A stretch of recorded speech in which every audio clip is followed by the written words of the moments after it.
সকাল সকাল ঘুম থেকে উঠেই কিন্তু হাজবেন্ডের কাছ থেকে একটি সারপ্রাইজ পেয়ে গেলাম। যদিও আমি ভাবিনি যে সে আমার জন্য এভাবে ফুল নিয়ে আসবে, সাথে কিন্তু গিফটও এনেছে। কিছুদিন আগে আরএফএল বেস্ট বাইতে গিয়ে আমি একটি মগ পছন্দ করে এসেছিলাম, কিন্তু তখন আমার কেনা হয়নি। সে কিন্তু এই সুযোগে মগটা আমাকে গিফট করেই দিল। যাই হোক, মগটা কিন্তু আমার খুব পছন্দ হয়েছে।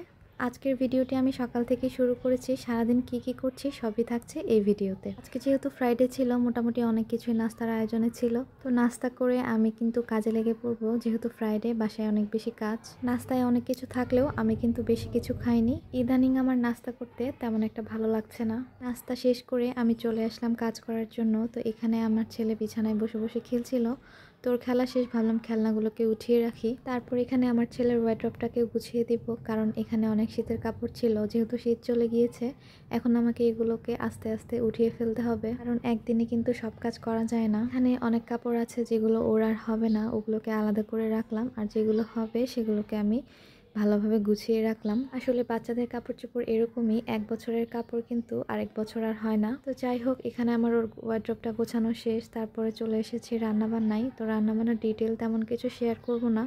আজকে যেহেতু শুক্রবার, তার মানে বাসায় বিরিয়ানি তো হবেই।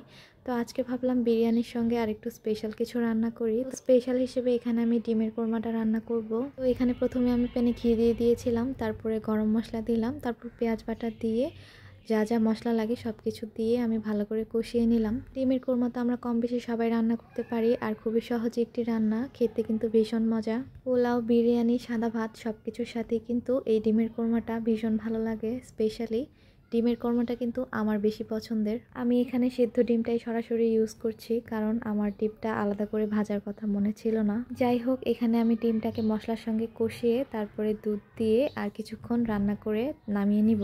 শুক্রবার যেহেতু হাতে সময় একদমই পাওয়া যায় না, জানি না কিভাবে সময় চলে যায়। শুক্রবারে কিন্তু আমি সবসময় শর্টকাট রান্নাবান্না খুঁজি, কারণ আমার এক্সট্রা আরও অনেক বাড়তি কাজ থাকে বাসায়। তার উপর যদি থাকে গ্যাসের প্রবলেম, তাহলে তো আর কোনো কথাই নেই।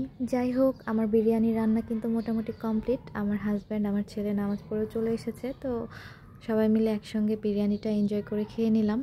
তারপর বিকেলে কিন্তু আমি একটু আমার বোনের বাসায় গিয়েছিলাম, মানে আমার কাজিন। আমি যে রোডে থাকি তার পাশের রোডে কিন্তু ও থাকে। পাশাপাশি থাকলেও আমাদের যাওয়া আসা কিন্তু খুব একটা হয় না, তাই আজকে একটু সময় বের করে ভাবলাম বিকেলে যে একটু ঘুরে আসবো। তো যেই বলা সেই কাজ, চলে এসেছি। আর আসার পরে দেখেন আমার ভাইয়া, মানে আমার যে দুলা ভাই, উনি আমাদের আসার কথা শুনে বাইরে থেকে অনেক নাস্তা নিয়ে এসেছে। এখন আমরা তাড়াতাড়ি নাস্তা শেষ করে বাসায় চলে যাব, কারণ আজকে যেহেতু শবে বরাতের রাত ছিল, বাসায় গিয়ে কিন্তু নামাজ কালাম পড়তে হবে। আজকের ভিডিওটা আর লং করছি না। আপনাদের যদি আমার ভিডিওটি ভালো লেগে থাকে, অবশ্যই লাইক কমেন্ট করবেন, খুব বেশি ভালো লাগলে শেয়ার করে দিবেন।